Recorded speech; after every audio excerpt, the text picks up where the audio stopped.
ngana yebisa yo po Tshisekedi abima akene bana mboka pouvoir abimisa kimbongo po Tshisekedi a voyager donc Tshisekedi vraiment avanda na ye lisusu te donc pona ngai ba combattant wana ba enterrer vraiment na biso population na Congo toza ko enterrer poza pour Kabila na kosa pour yendengeni pour Tshisekedi oui. Jusqu'à la mort, je serai pour Tshisekedi. Malgré Tshisekedi a corrompu, malgré Tshisekedi a remonté la majorité, mais il y a pour. Ma vie du public. Combattant a rejeté Kabila, Etienne Tshisekedi, a rejeté Etienne Tshisekedi, Abiba Bambaye Mabanga Pebino, Boketu Premier a lancé message moral le bi tous les Congolais, à la Congo, Tshisekedi Tsugayi Bubamba Bango, Bubambaye Mabanga. Sikoyo avis du public pour tout passer par rejeter. Siko bino siko boza siko na Congo abolo bini.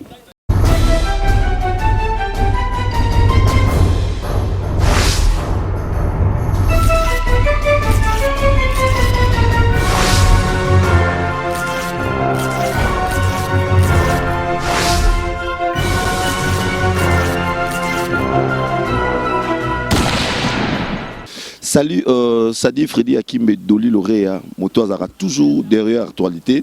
Ndenge nazo bana bino bana poto bolandaka na www.cleboa.com. Makambo zawa marche et salamaki. Oui. Combattant a commis contre président national ya UDPS Tshisekedi. Mais sikoyo avis du public ya Kinshasa, faut peut-être tout na bango parce que frère Nanga Boketu Premier a lancé déjà un message que kuna baboye a penakin baboyae mais réaction ya ba peuple congolais na ki ko luka président national ya MPCR honorable Jean-Claude Vouemba azate aza na ba Congo na Kasangulu akenaki maramener à parti mais na moni déjà ba ndeko nanga bazalia wa papa pousse pour ça mkipo na moi moye boni papa malamu papa marche mo samaki na poto lobby combattant babimi na cercueil batie photo à Tshisekedi babi il faut bakunda Tshisekedi vivant pour Tshisekedi animer dialogue babi que Tshisekedi ninga za wana animer dialogue akomolia déjà na majorité bakinaki réunion na Italie banini sikoyo Boketu Premier à lobby que ninga za wana il faut bino pe bakina bo benga na Tshisekedi réaction des années. Bon, merci pour la parole. Na sepeli mingi na ndingo lobby. Mais bango ba combattant. Bazali banda mboka te. Awa na Congo, Tshisekedi abani ko bundela mboko lelo te. Baya ko pesa raison toujours na sima, na retard. Pona nini? Tozalaki awa na mboko oyo. Nyonso mese Etienne Tshisekedi alobaka, baboya kanguna na ebandeli. Mais na suka nango baya toujours ko pesa raison. Problème à dialogue ezati Tshisekedi te. Accord cadre ya Addis Abeba, bango moko ba yebi résolution ane loba. C'est monsieur le président Joseph Kabila muta signé yango en présence de la communauté internationale. Ba loba yango pona ba contentieux ya 2011. Oui, le cas. Est-ce que tu sais que da signé un dialogue? Bon le lot tanga lobi ba concrétiser le kwango accord cadre ya Addis Abeba et comme le lot mabe a commis corruptible. Na raison ni. Toko kene na ba contentieux avant chaque élection il faut to lugana no to arranger ba mbeba nyonso ezali toko kene na ba ordre dispersé na ba désordre te bango ba vai na poto bazolia ba mbala mais awa biso na kisasa to sibisaka ba conséquences ebele bango bazana ba obunda pona bino po bino bo souffrir makasi bango balingi bino bandeko na bango bo souffrir te ponet yo boye au motel bandeko na poto tinela kata mo $50 50 pon pale vite bango te tala yo moko kuti biso na terrain tozoko bundawa bango pe na poto bazana pasi bazonga na mboka to bunda mais Tshisekedi ake wana po ayebisa ba mindele oyo ezoleka na kati ya mboka na bango mais lokola bakomi kolobaka za traître mais malheur na bango yo ndozana oza pour dialogue mais oui obligatoire il faut traiter makambo nyonso oyo ezali na mboka oyo ezosenga avant tokende na baélection ya 2016 tokende na ngwa avant décembre avant nini ya baélection tokende kaka na ordre dispersé kaka boye na bacontentieux ebele baza komona te ndenge tozali dispersé. Hein? Tout le monde a salé pour M. Kabila pour le moment. Donc une élection on a tout le monde a pour M. Kabila. Politicien la majorité. La majorité il y a des politiciens. Ils opposent pour Kabila. Oh, on a cause pour rien d'engagé. Pour Tshisekedi. Oui. Jusqu'à la mort, je resterai pour Tshisekedi. Malgré Tshisekedi a corrompu, malgré Tshisekedi a remonté ça une majorité, mais ils ont pour. Bako prouver biso sanyango baliaki. Kovande sika mo pona ko dialoguer na ndeko na yo. Tozaki na San City wa monsieur Laurent Désiré Kabila yaki. Tshisekedi alobi to ya to se retrouver sur une même table to ke na dialogue intercongolais. Babo yaka. À la fin du compte bandimi to ke na San City babo côté yango bazongi. Souka ebisaki bango so to signer accord global inclusif te il n'y aura rien, le Congo sera dispersé quand ezali. Mais ti to zongaki to signer accord global to se retrouver sikoyo. Makanisa mabe yango wana. Siko papa nanga réunion bagino sa na hôtel wala majorité na UDPS yo trouve normal. Bagino sa na ndenge na ba na Italie na moi chambre mo ba na bango ndenge nini puisque on la Kinshasa c'était connu que pré-dialogue et gozala no préparatif moko privé en dehors ya mboka. Qui ne sait pas ça. Donc parti politique ça otoyebaki yango. Donc parti politique na bien parti politique ou opposition avec UDPS. Mais pour le moment nako yebisa yo problème à dialogue wana na Congo awa mutu moko te andimaka dialogue wana ezala. Na ba parti nyonso zolo ba soit opposition ba boyaka yango. Balobi tokoke na dialogue te toke na kaka na élection ndengo wana. Par après ba yeko zonga baye kozonga non a te photo kende accord cadre ya Addis Abeba résolution soki 2090 eza koloba ke avant to ke na élection photo ke na dialogue baye kozonga bango moko mais lokola balobaki ke dialogue eza mabe IDPS alobaki dialogue ezozwa biso tamuke tamoko normalement il y a 20 jours il y a 2 semaines mais tous ala participer ba leka mingi te et par ya majorité bazala 10 par ya opposition bazala 10. Mais les autres, baboyaki dialogue, le bazo se retrouver na katite. On a faut babi misatisega dire comme corrompu. Wana babengango avis du public. Ezalaki opinion na ye wana na roboyate mais ndengulanga pas aller wa Papa Boni. Naza très bien, sauf bino. Ah, sauf biso. Parce que na obeta le solo awa ça marche ça magilobi. Combattant a rejeté Etienne Tshisekedi. Abambi mabanga atie na cercueil ba kunde vivant siko d'après babiki message mo ba lancer na Kenya babi bino pe bo rejeter avis na yo nga za d'accord na makambo wana ba combattant ba comprendre na retard que Tshisekedi a souffragane population menacée c'est ba na comprendre ba comme ko comprendre nde bango na moni ba comme ko réagir de la manière donc ça pour ba combattant Tshisekedi doit souffrir biso bandakala Tshisekedi ali na pouvoir on est bali nango mais ba obaza pena ba son ya IDPS bandimarelo ko na te mais Tshisekedi ali na pouvoir kovande sika mo pona ko dialoguer na ndeko na yo tozaki na San City wa monsieur Laurent Désiré Kabila yaki Tshisekedi alobi to ya to se retrouver sur une même table to ke na dialogue intercongolais babo yaka à la fin du compte bandimi to ke na San City babo côté yango bazongi souka ebisaki bango so to signer accord global inclusif te il n'y aura rien, le Congo sera dispersé quand ezali. Mais ti to zongaki to signer accord global to se retrouver sikoyo. Makanisa mabe yango wana. Siko papa nanga réunion bagino sa na hôtel wala majorité na UDPS yo trouve normal. Bagino sa na ndenge na na Italie na moi chambre mo ba na bango ndenge nini puisque on la Kinshasa c'était connu que pré-dialogue et gozala no préparatif moko privé en dehors ya mboka. Qui ne sait pas ça. Donc parti politique ça otoyebaki yango. Donc parti politique na bien parti politique ou opposition avec UDPS. Mais pour le moment nako yebisa yo problème à dialogue wana na Congo awa mutu moko te andimaka dialogue wana ezala. Na ba parti nyonso zolo ba soit opposition ba boyaka yango. Balobi tokoke na dialogue te toke na kaka na élection ndengo wana. Par après ba yeko zonga baye kozonga non a te photo kende accord cadre ya Addis Abeba résolution soki 2090 eza koloba ke avant to ke na élection photo ke na dialogue baye kozonga bango moko mais lokola balobaki ke dialogue eza mabe IDPS alobaki dialogue ezozwa biso tamuke tamoko normalement il y a 20 jours il y a 2 semaines mais tous ala participer ba leka mingi te et par ya majorité bazala 10 par ya opposition bazala 10. mais les autres baboyaki dialogue lokola bazo se retrouver na kati te yango na fo babimisa Tshisekedi comme corrompu.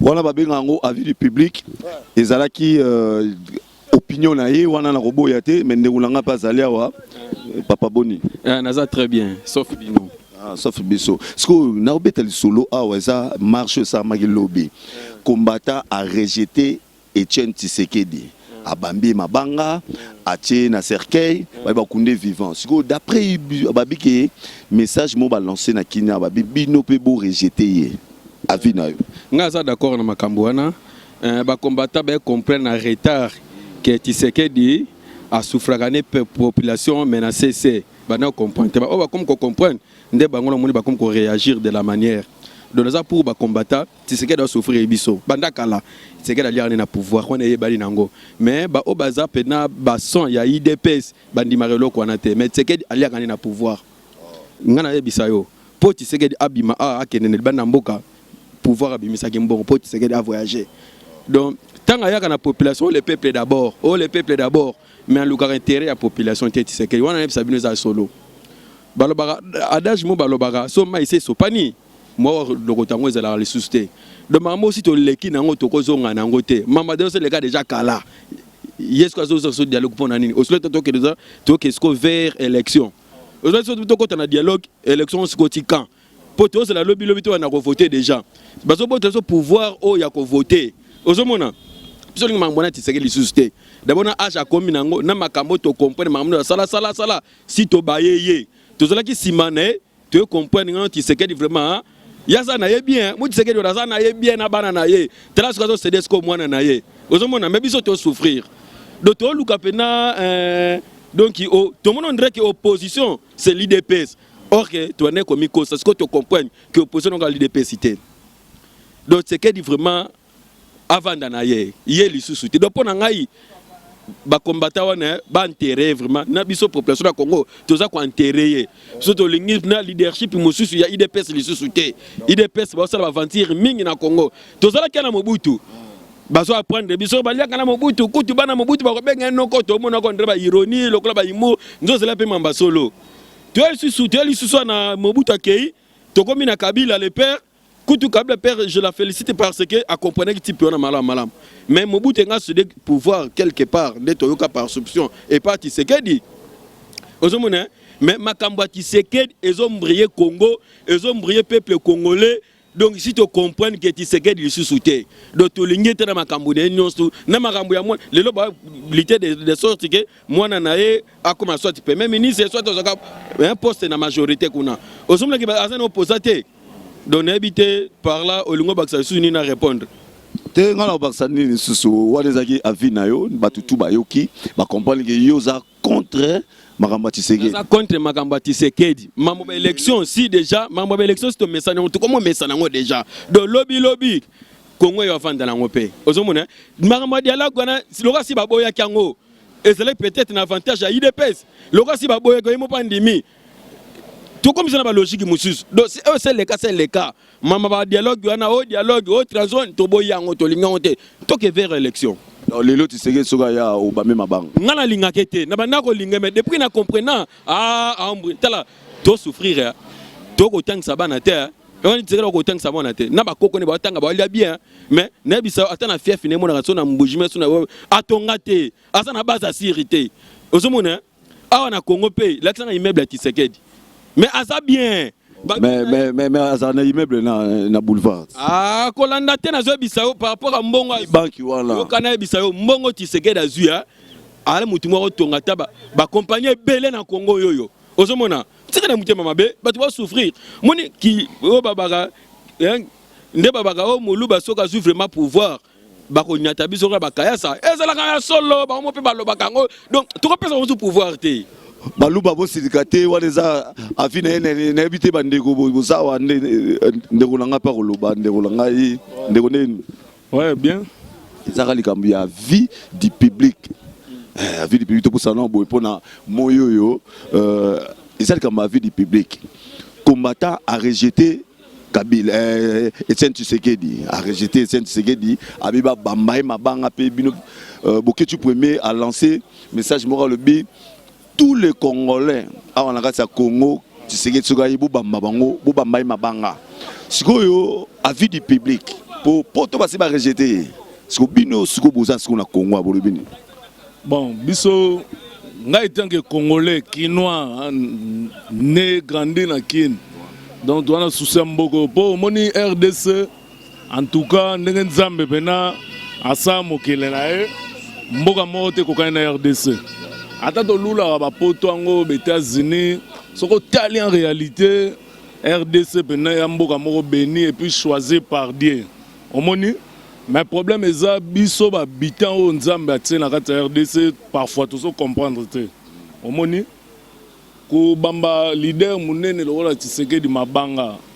On est engagé ba combattant naza contre bango te peut-être bango ba va na poto ba raisonner na ndenge oyo bango ba moni réalité makambo zo le kakuna mais biso tant que ba congolais toujours retard makasi na mboko omoni nga na oyebisa yo na sisa université depuis 2003 mais ti le on a salade ça ba misala moko mike a pas en pamba ozo répondre na pas yo monelité na nzela classe omoni. Bon, ceux qui sont là, makambo wana intel a lobby bo intel a côté libo intel a sali bo mboke zozo ngasima bisonde génération oyo toza ba oyo to ba benga génération sacrifiée. To rola tango libela te to tika sacrifier. Alors, faut to luka ba mécanisme nini oyo ko sala ke mboke la muka. Omoni ko beta oyo ko benga na ko finga ya na sensé. Ngana za donc na za pona ba congolais nyonso basangana quelle que soit opposition quel que soit pouvoir to longola ba sentiment la biso to longola ba intribal to longola ba makambo ebele to longola intel a Giraki intel a Liembongo intel a Saliboye to lango besoin te pour jamais to bano enseigner bana biso ya mike que so mboka zo marché te pour intel a lieki mbongo so mboka marché te pour intel a boya ko kota na processus non to lango besoin te souci na biso ya li to se mettre biso nyonso na table moko toyokana bango bato bazo gérer biso bato ba na pouvoir na bato soit baza na opposition na ba auto la société civile hein ba vandi to meki ovanda ensemble ba dialoguer ba yokani kemboka esengi apport ya tout le monde si likama dialogue wana ndem tezobo mamboka yango ba bige c'est que dans un traître likama dialogue wana sko avina yo te dialogue est bien. Omoni biso nga côté maman na nga ba Congo balobaka kinzonzi za diplomatie eza pe dialogue est-ce que makambo esimba te fo bo vanda boyokana omoni vie soka lobi bongo papa na biso Tshisekedi ba ine na nutemba moko bata na no msusu pensée politique ne msusu ezaki ya kala aza moto avandi patali makambo susu na saki mwa makambo moko bo ezaki bien te. Peut-être mbalo aye na vent moko ya sika o ba ko vanda pe ba yokiye ba yoki pe pouvoir ba yoki pe société civile comme ça toi souci na biso za mboke ke liboso so to bando cha ya lobi boy ya sali boy peut-être ba liesi peut-être ba sali boy wana tozozonga ka sima omoni tozozonga sima il faut to ke liboso ba tuna na nanu bango la bango eloko ni saka ke ba vanda ensemble te soit ba wela basi soit ba wela intérêt soit za ba makambo susu. Pour la souci mboka en tout cas ba tu faut ba vanda ba yokana omoni on a zaki na ngango. Merci beaucoup Wanezaki avis du public na moni pe papa na ngalinga loba papa papa olobate oh mais maman sabino pe boko lobati ndeni te na lo lobati on lo lobati yo linga no ma politique te na za politicien te na aux peuple congolais quand même na peuple congolais to tala kande bango batu ata musamboka ngo OK bazo tala kande bato ata musamboka na babino peuple congolais bazo pesa ba vina bango na moni pe ndeko na ngai awa bonjour bon papa ngai ngana ba pona likambo ya vie ya biso ba congolais bazo ma dialogue pona nga etake un peuple congolais pona est importante. Donc il y a une loi électorale. Tu dois voter président à ça le premier mandat, à ça le deuxième mandat. Ce que tu as le troisième mandat. Donc ce qu'on a dialogue on a raison. Tu as une élection tant et coquille à organiser l'élection une autre ailleurs. Il y a un problème là ngwana. Donc on a en bref pour le problème il y a dialogue pas pour na et le roté. Siko bien sûr yoza bref mais siko comme les cas siko que combattant azaki marche lobby ba bwakisi Etienne Tshisekedi ba na cercueil ba bigi il faut ba bamba mabanga ya ba bina peuple congolais na kin partout na Congo ba bisoki bo moni Tshisekedi bo bamba mabanga sko avina yo avina ngeza boye soki ba combattre ba silika pour na nini ye papa apekisa bisoki toko tana nini te toko tana parlement te parce que amone ba randement nos amabe siko lele toki na ligne moko droit lobi nini ke toki na électoral présent élu à sa premier mandat présent élu à sa deuxième mandat selon nini ezaki fallait pas avoir na troisième mandat toki na élection et ça normal vraiment donc si bon que so toki na baba nini ba toki na nini ezaka toujours embrouiller zo kota na mboka entre baso personne na embrouillement o eza mieux toki na élection toki na élection ni baba premier mandat l'équipe deuxième mandat l'équipe ata troisième mandat ce construction le troisième mandat ezala ce qui roleka c'est pas ce problème ce qui troisième mandat ezala kité donc il est organisé après ça hors de chance atam samboka eza mieux pour na biso nekisa. Ok, merci beaucoup. On est aquí, babengango avis du public. Avis du public, ça dit Freddy Akimbe soka bimina se amoi makasio ya Congo pour degré mo ezalia wa ngana hermane wampoyo tozo kokate pour mo yeza vraiment makasi pour totuna population ba moni ndenge nini na message oyo ba combattant boketu premier à l'ansaki mutamta pesa vie na ye en tout cas ngana za ni contre naza ni pour ngana katikati ndeno bino ke Freddy Akimbe beauté ba chéri mais nzoto mibali moto na ba vérité biso sala sala na www.cleboa.com oh mona ba papi gene ba pichu mangaya ba de la nation un l'homme invisible un bon tonton de la platinier Chipamba dès selon vrai chéri na Montréal moninga bongo ya Sandrine Mupende elle puissance la patrona Juliano Kamel Gili en tout cas place aux alara yo mo miyebi ne mona Larissa Lokonga manager na Edia Kimbazate Tracy Pro na ebige o saranlango yona herman ampo yo quoi 4 fois Franck Kindongo Aris Kiala et puis Freddy Kalambaye merci.